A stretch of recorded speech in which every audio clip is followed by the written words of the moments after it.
So the Nintendo Switch 2 might have a real problem this console generation, and interestingly, that title actually fits both of the stories that we're going to discuss today, that there's just no easy way to put these. Both of them are bad news situations, both of them are not looking good, and they're rightfully getting some people concerned online. And story number one actually has to do with the likelihood of a price increase for the Nintendo Switch 2, because we do have that now officially confirmed to be taking place here in the US from Sony with the PlayStation line of consoles. And we've seen Nintendo's wording around potential price increases before, and it does seem like this might be a temporary window where we have Switch 2 sold and available at $449 and $599 with a bundled pack-in game. I have a particular theory on exactly what Nintendo will do when it comes time to potentially adjusting that price.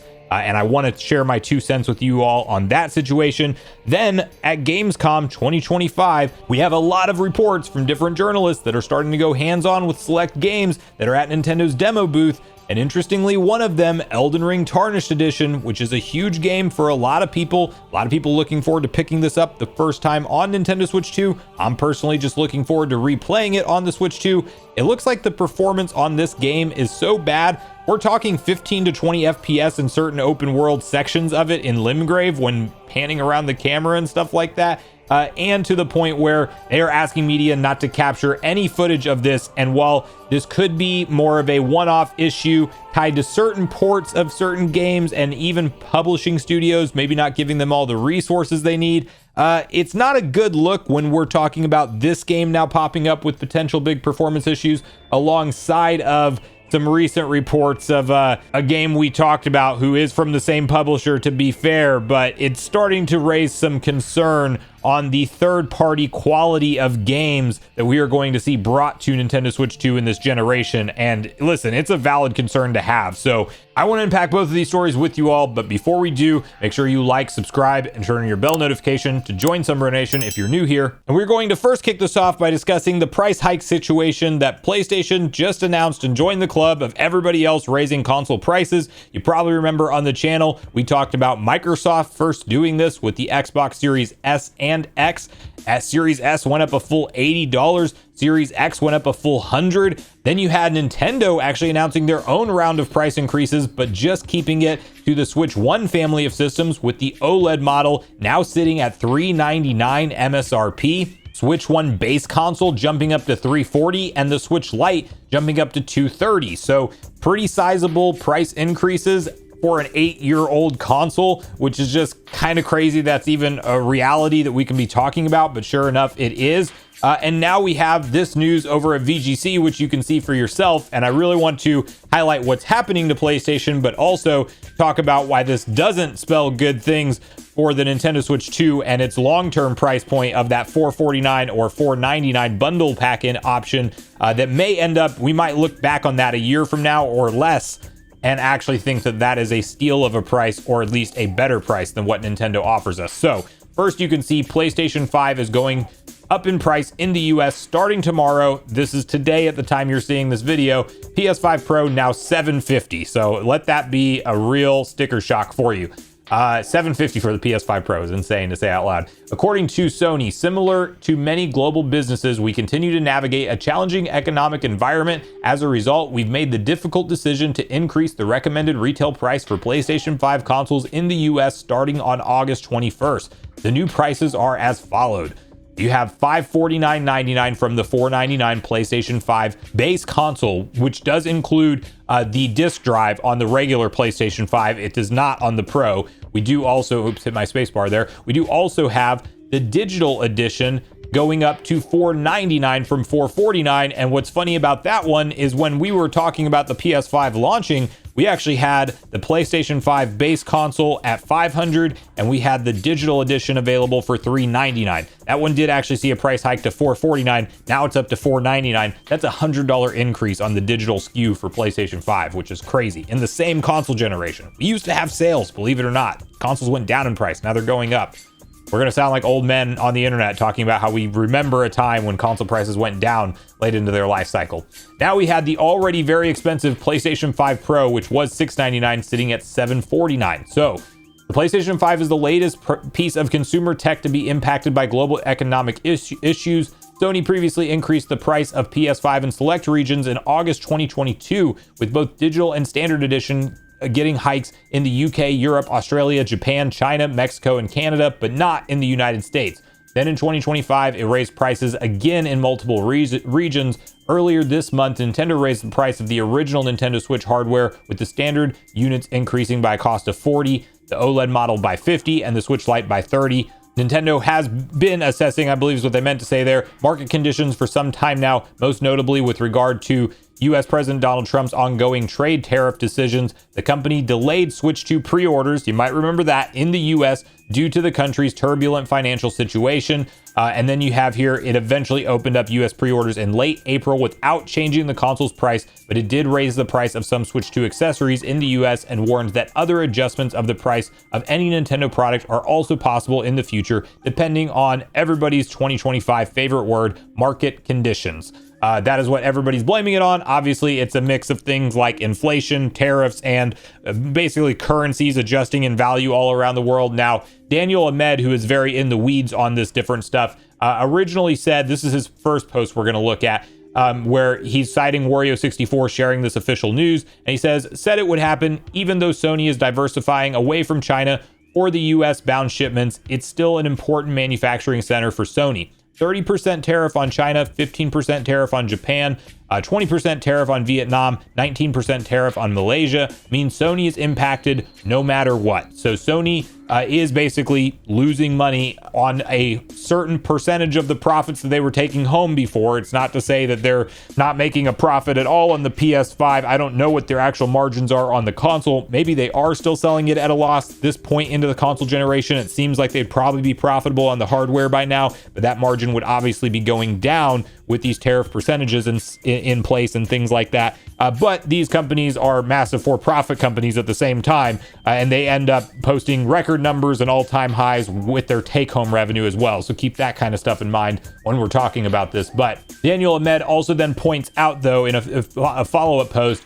as an aside, Nintendo also explored raising prices on Switch 2 when tariffs were temporarily at 10% for Vietnam. Now they're at 20%. This is definitely impacting margins for them. While they may not be willing to raise the prices right now, I can see them reconsidering next year. And that's kind of where my mindset is at as well. It's not a guarantee that it will happen, but Nintendo has already done increases across the board for their Switch 1 family of consoles. And we are seeing basically these percentages that they were already telling us, according to Doug Bowser, if you believe him at face value.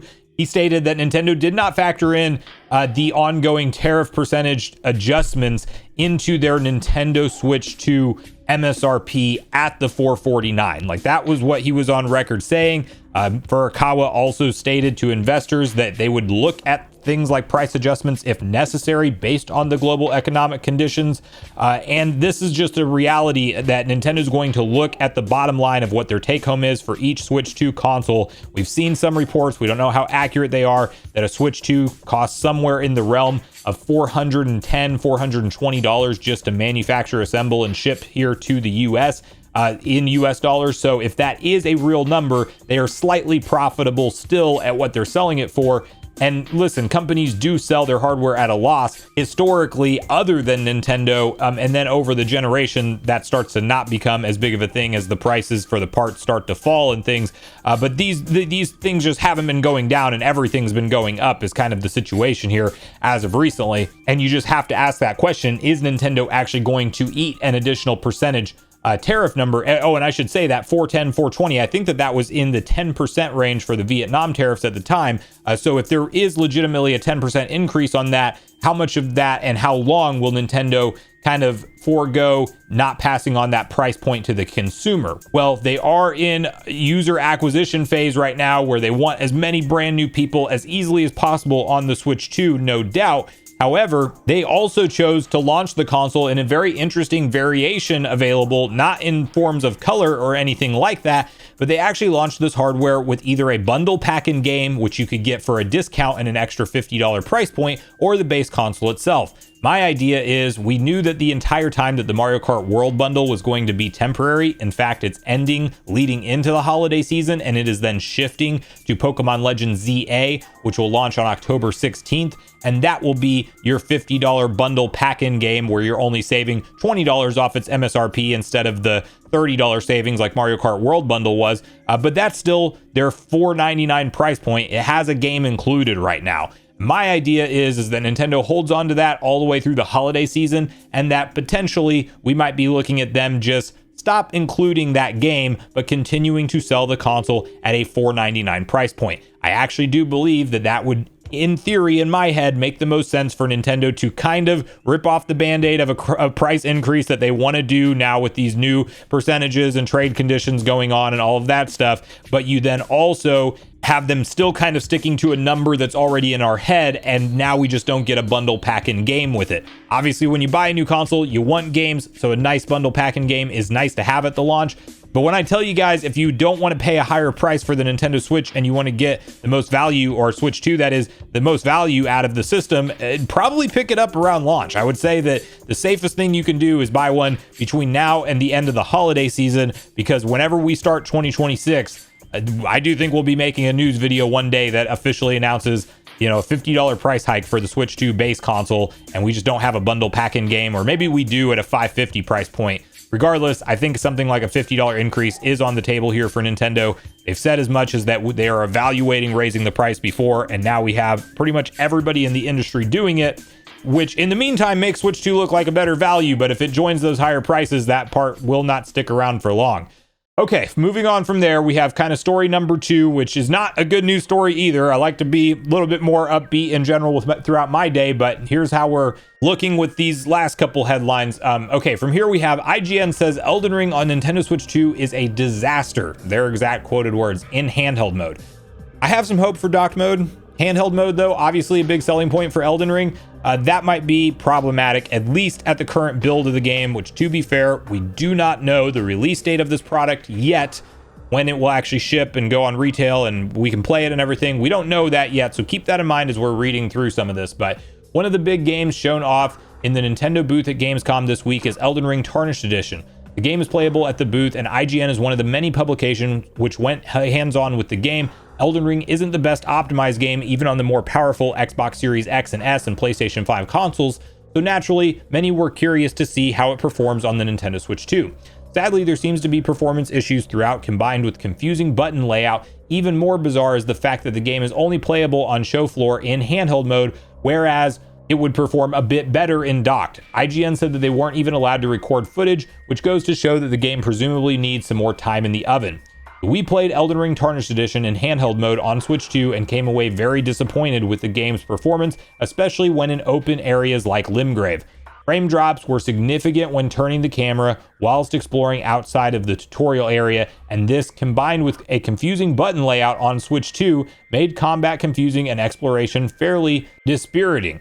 We weren't allowed to record gameplay at the booth, probably due to this fact. You can hear our thoughts on Elden Ring Switch 2 handheld in this video. Elden Ring the Tarnished Edition releases in 2025, so hopefully there's time for Bandai Namco to work on its performance. And that's kind of the takeaway. There's no footage out there of Elden Ring Tarnished Edition. I think that this game will be at PAX West, which is happening the end of next week, so hopefully there's something going on there that is a little bit more reassuring. But listen, at the end of the day, while Elden Ring might not be the most optimized game on all hardware, it is still a game that runs on PS4 and Xbox One, and you would hope that we don't have a situation where a lot of different port studios and partners and developers just don't have good knowledge of how to utilize Nintendo's hardware, and hence we're going to get these lazy port projects where you know that there's likely a way to get this game to run at least up to 30 FPS in the open world environment, but those tactics or DLSS or whatever you have to utilize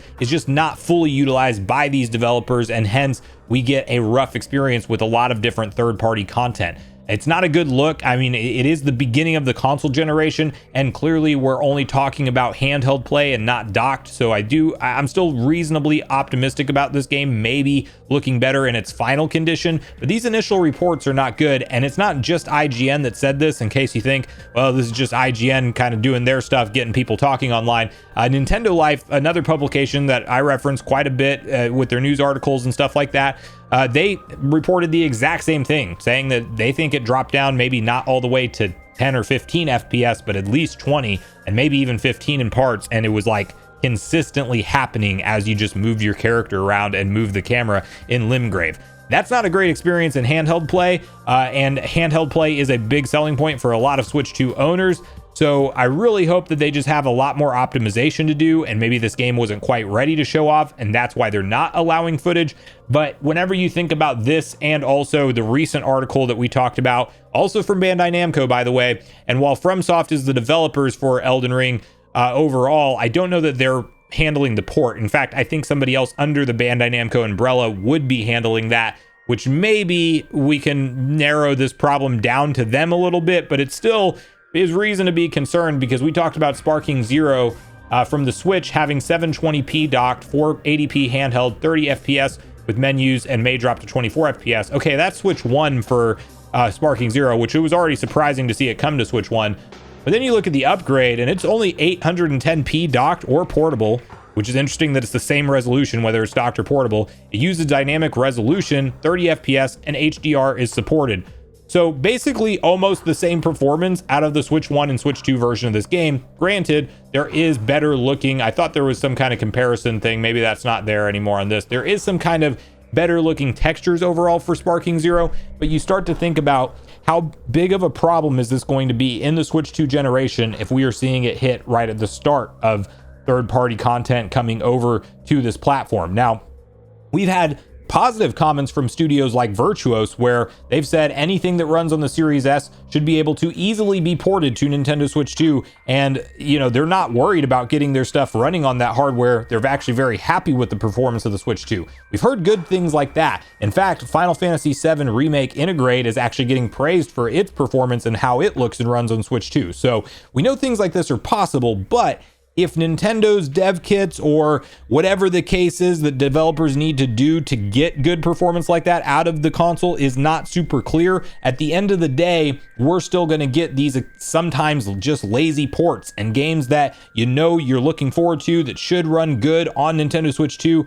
in docked play, and you have the option to take it handheld. They might be really unacceptable frame rates at the end of the day and having some problems noticeably visible within them on the Switch 2 edition of the game, which is just kind of a shame to already have to be worried about performance issues right at the brand new start of an entire console generation for Nintendo. So we're not talking about PS6 and the next generation Xbox games that will ultimately start to get the more focal point of development going forward having performance issues. We're talking about current generation, in Elden Ring's case, technically a last generation game that of course ran better on the current gen consoles, but still supported on the last gen consoles.